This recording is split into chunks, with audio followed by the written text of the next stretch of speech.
Hey, it's Brent Conley, and I'm excited to bring this rock star, this real estate rock star, to our channel. And I know he's just going to drop a ton of knowledge and tips for all of you real estate agents out there. This is one of my friends for many, many years, probably met each other 15, 16 years ago. Jeff Quintin is one of the studs in Jersey real estate. And it's the only person I know in Jersey that's doing anything big in real estate there. But Jeff Quintin, welcome to our show. All right, thanks so much for having me, man. I really appreciate it. It's an honor to spend some time today with you, as always. Tell us a little bit about your team structure right now. So the team structure right now is it's much different than where it was this time this year, last year, or the year before that. It's kind of back into what would be like 2016 or 17 right now, and kind of rebuilding right now. So it's much different. When I say that is, it's much smaller than it's not ever been, but it's smaller than it was. Well, I mean, I think that you run a highly profitable team. I mean, that's what I think a lot gets, I guess a lot of people think that bigger is always better. And it's, in my opinion, it's not. I've ran huge all that, and the profitability starts going out the window when you start hiring all these people and to manage more and more and systems and processes and everything to keep things going. So, I think running it like a Navy SEAL type team that's highly, highly profitable for the business, I think that is a lot of times something that people don't really focus on. And I think it's important these days to start focusing on profitability. So especially with the market correction that we're in right now, I mean, we're 50% off in Phoenix, in San Diego, the same thing. I mean, low inventory, low sales, low excitement, in these markets. And what are you experiencing there? Yeah, I mean, very much similar. We cover all the Jersey Shore, so that's anywhere between Brigantine to Cape May. And that's about a 40-mile, along the coast, along southern New Jersey, all the way at the bottom. And then we go, inland, we'll probably go about 10 miles in. So it's about, 40 miles and, long 10 miles in. That whole area covers two counties. And over those two counties, markets year over year, between 55 and some 60%, some of the towns are down in number of transactions. So it's dropped off considerably. And, we've got small little towns that have, the good news is nice sales prices, but we're talking about where there's only 35 homes for sale, like 35, in a 7 mile long by, 1 mile wide type of island, 35 homes, that's it. Very, very small. So there's no inventory. Demand's dropped off. Like a home like that market, for example, maybe only 8 homes sold last month, the entire town, but you still have 500 agents, Right. So, right. It's dropped off a lot. So it's competitive now too, because only the good agents with skills are the ones that know how to get in the business now. Right. And so with that, how are you structured as are your agents, buyer's agents, or are they focused on getting listings, or tell us a little bit about that? Yeah, so we really just bring on agents and hire and train them as sales agents, right? We don't really have a designation whether they work with buyers or sellers, except for Rob. Rob on my team is my partner, their listing partner, and he strictly is one that's building inventory and list properties, and he partners with me. So everything that I do, my referrals, repeat business, that Rob handles all of that. So we have him as the driving forces on the listing side. The other agents of the team are salespeople, and some are obviously stronger than others on the listing side. Some are a little bit not as strong. Some are just personality style. They tend to lean towards buyers. So we don't have two different departments. They kind of blend together, but we're always very listing focused in the training we do. So we want all of them to always be listing, bringing in inventory. Right. And are you training every single day with your team, or are you training once a week? Tell me a little bit about that. Yeah, so a few things. I mean, what happens every day is we have a huddle call in the morning. So there's a little bit of a training portion of that, 5-10 minutes of a ramp up that I'll talk about on the huddle. Then Monday, Wednesday is a script master class that we teach. It rotates about every 8 weeks for them to get certified. So Monday and Wednesday is always about scripts. Tuesday's a team meeting. So there's a little bit of training during the team meeting, but it's more of a team meeting. Just, discussing overall, but we'll have a little bit of training or discussion. And then Friday is always a coaching call for the whole company that I'll do. So, and that may mix it up, might be interviewing an agent like yourself, or, a certain system, or how do we improve this, or masterminding on, you can probably, you can't see behind me, but we did Friday behind me on the board here. We whiteboarded out, how to get buyers up in negotiation. We're stuck, how do we get buyers up? So that's our Friday day, like getting tactical on masterminding together. So we're training. So that's a solid 3 full, hours a week, just Monday, Wednesday, Friday, and then the Tuesday meeting, which is another hour. So whatever mixed in that. So there's always something going on 4 days a week. That's a lot. That's hands-on, making sure your agents are getting the skill set they need to thrive in this marketplace. That's great. Kudos to you on that. Hey, so you're in a resort town, right? You're Jersey Shore and a couple of the other areas, you're 40 miles by, going inland 10 miles, so you work a lot of out of town owners, right? Yeah. And are you set up sending mailers there? Or are you you're just on the phones calling out of town owners, or how are you prospecting to get the listings from that market? Yeah, so majority of what we do is outbound phone prospecting, right? And we're very prospecting based team with marketing enhancement. We have a very large database we've been building and have continued to build that over a long period of time with getting the database opted in. But no, we're calling our database of people that we know. We're calling, all of our past clients that are influenced that we're getting our repeat business referrals from all over the phone. We don't do much mailers at all. So it's not like a mass mailing thing. We are doing a lot of email marketing though, because we've collected and have a lot of emails. We do a lot of video. Those are really good, by the way. Appreciate it. I open it, I look through it. Yeah. So we do a newsletter there, every month. And then we do market reports every month. And then we also do minimum of 2 videos each month that are emailed out. So we're hitting the database a lot that way. We do a lot of text messaging to our database, and then also our outbound prospecting to just listed, just sold, expired. So we're doing a lot of that, a little bit of for sale by owner. So a lot of it's outbound that way, very, very more of an aggressive approach for sure. Right. Great. Well, you can control how many contacts you're making, right? Rather than wait for the phone to ring. Half the time agents are waiting for the phone to ring. The phone doesn't ring. So, right. That's an issue. So I love teams that are prospecting based. Are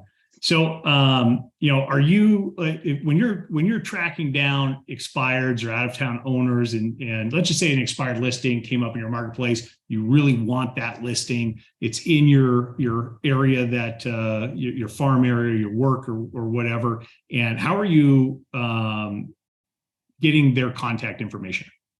So there are a couple of different sources. One, we have a VA that concentrates on that solely.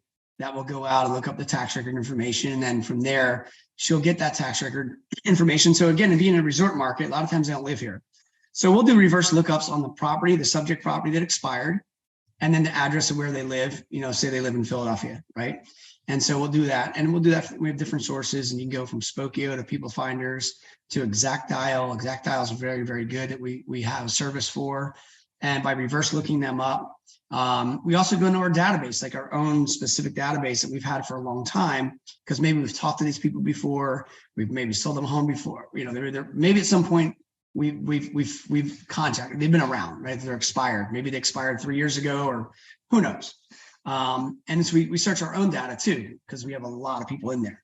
And so, we'll go out and get aggressive there. And then, from there is if we call through and we can't, get in touch with them, right? Or a lot of times with like Exact Dial and Spokio, they'll give you email addresses, but also a lot of times they'll show you, what their social accounts are, right? Whether they're on Twitter, LinkedIn, or Facebook, or whatever. They're on Facebook. We're going to click on Facebook, search them through Facebook, see if we can find them. Message them there, direct message, right? We're going to get very aggressive on them and ultimately find them. Like this morning, to give you an example, a listing came up expired. And it came up as an LLC, right? Now, an LLC doesn't tell me the individual owners. It just is an LLC, doesn't tell me the members. Right. But I saw the mailing address. So I went and I personally did this morning because I reckon it's someone local, right? It wasn't in Philadelphia. So I'm like, all right, well, they have a local address, not in the same town as the property expired, but I was like, I wonder who this is. So I Google it, and it's a business address.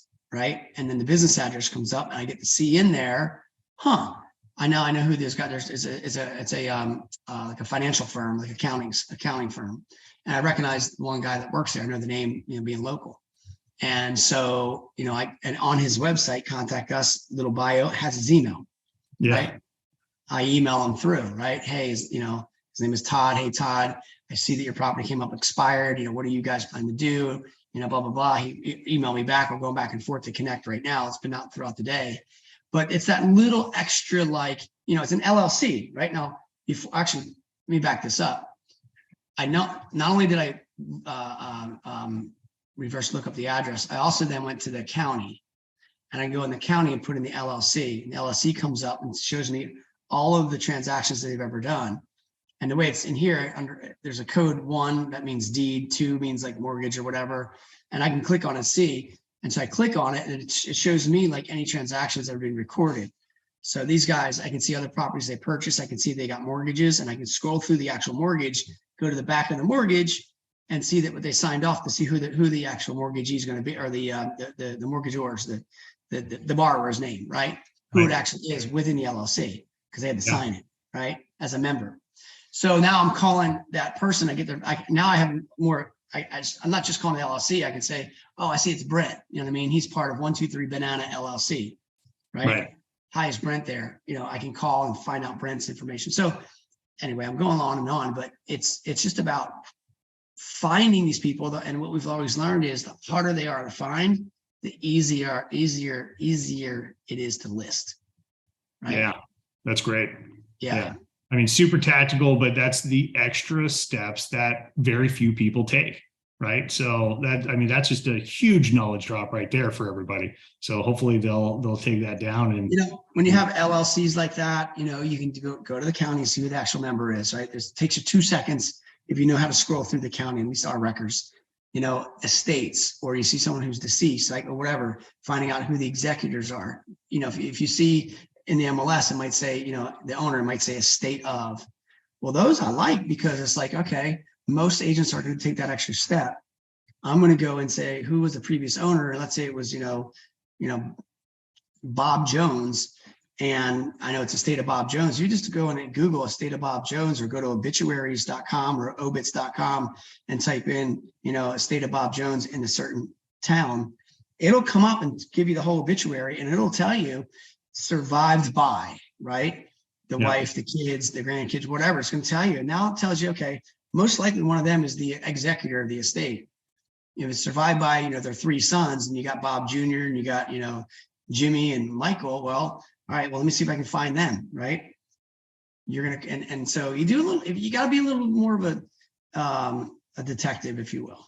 Yeah. That's great. That's fantastic. Especially if, these listings they're $1 million. I think that's worth spending the extra time going after that. And who better to list that property than you, right?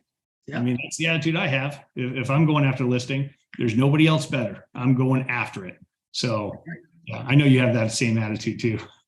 Yeah. It's, there's 2 thoughts, right? We're going to follow up with them and find them until we get them, or they're going to tell us at some point to go, flip off and don't call me ever again. We're going to keep following up until we get them listed, Yeah.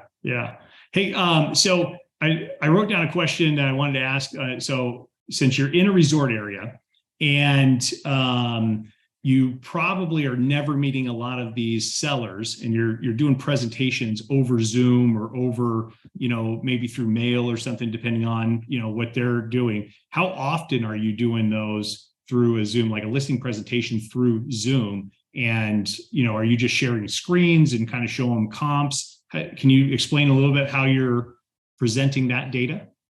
Yeah, so not so much Zoom as much as we were doing a little bit more when COVID had first hit.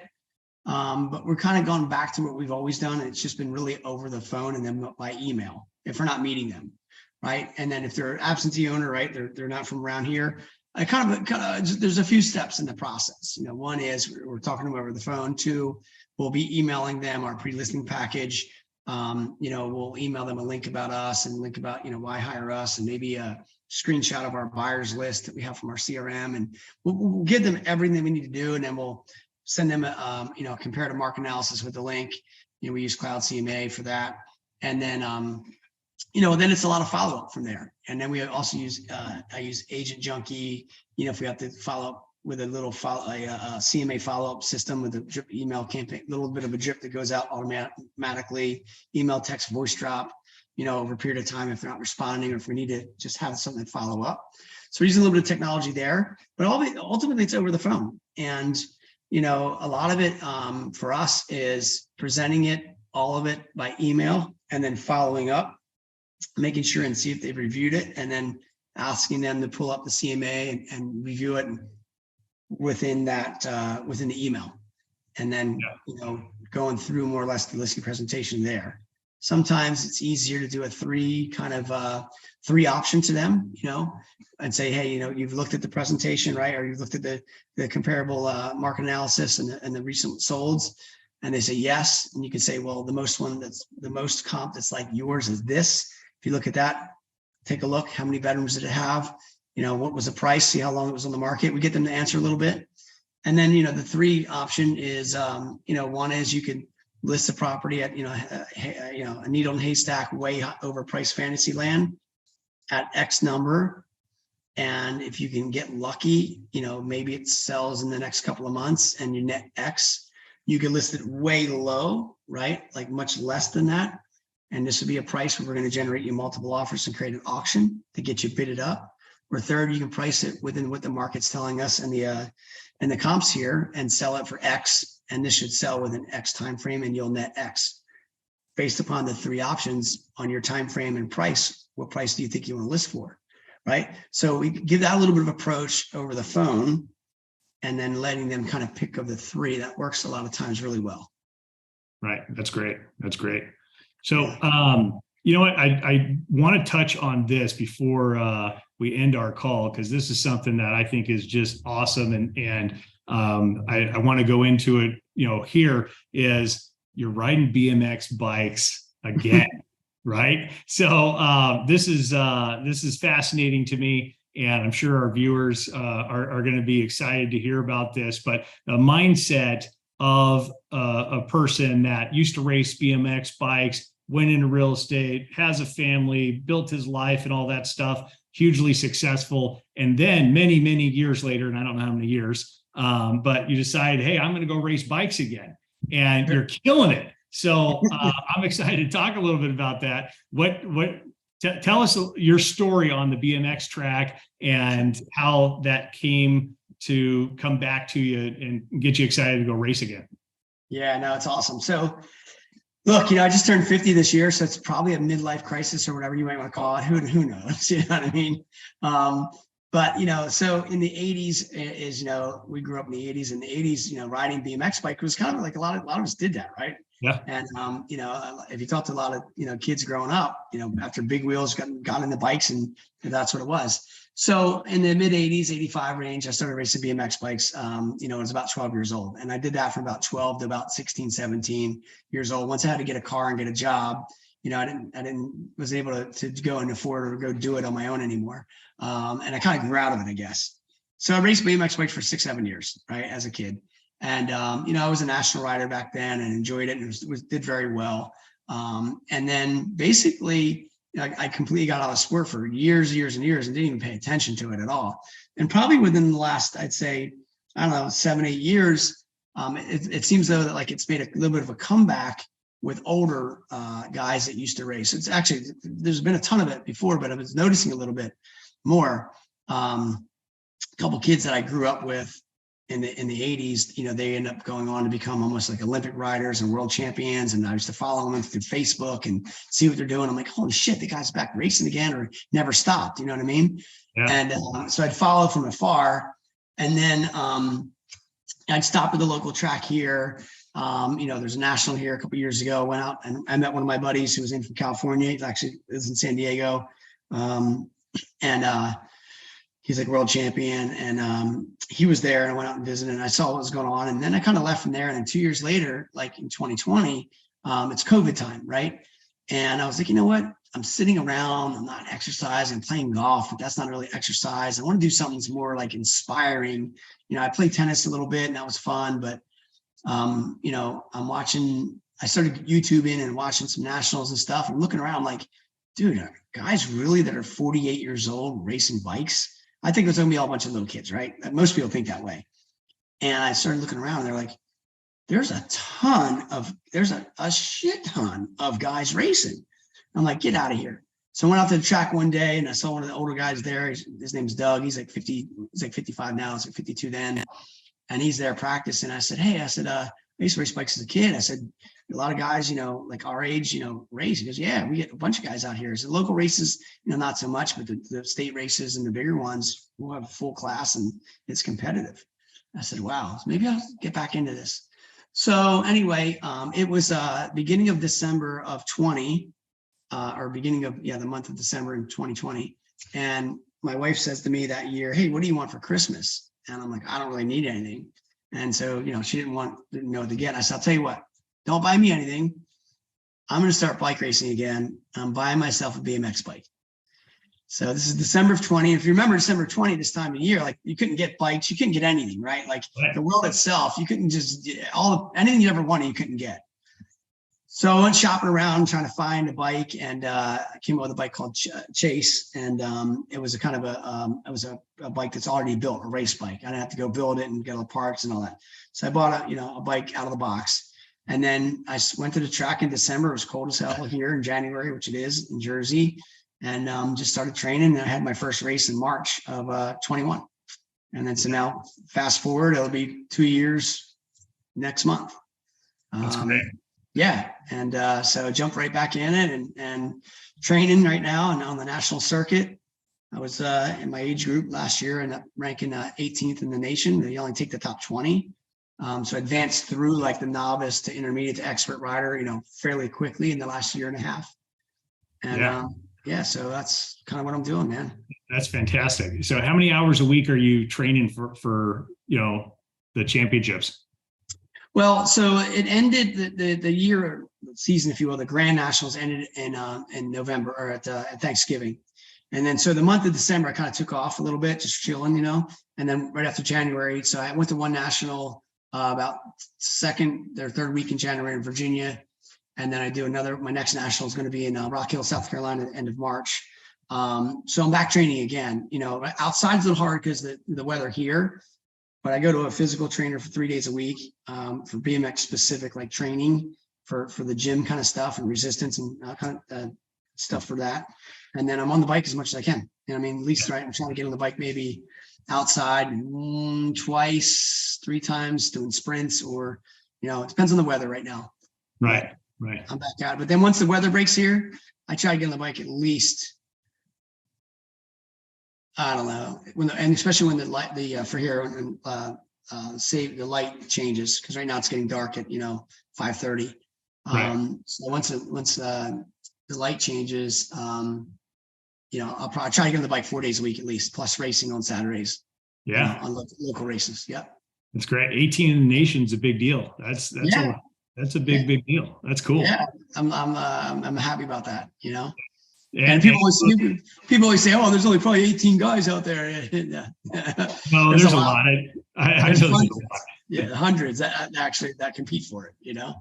Oh yeah. Well, the mindset to actually go back into it is huge. And you're like, hey, can I still do this? Right at 50 or 49 when you started and all that stuff. So that's a big deal. So what do you think that you're learning from your real estate career, your successful real estate career for, years and years and years, transfers over to, riding your BMX bikes?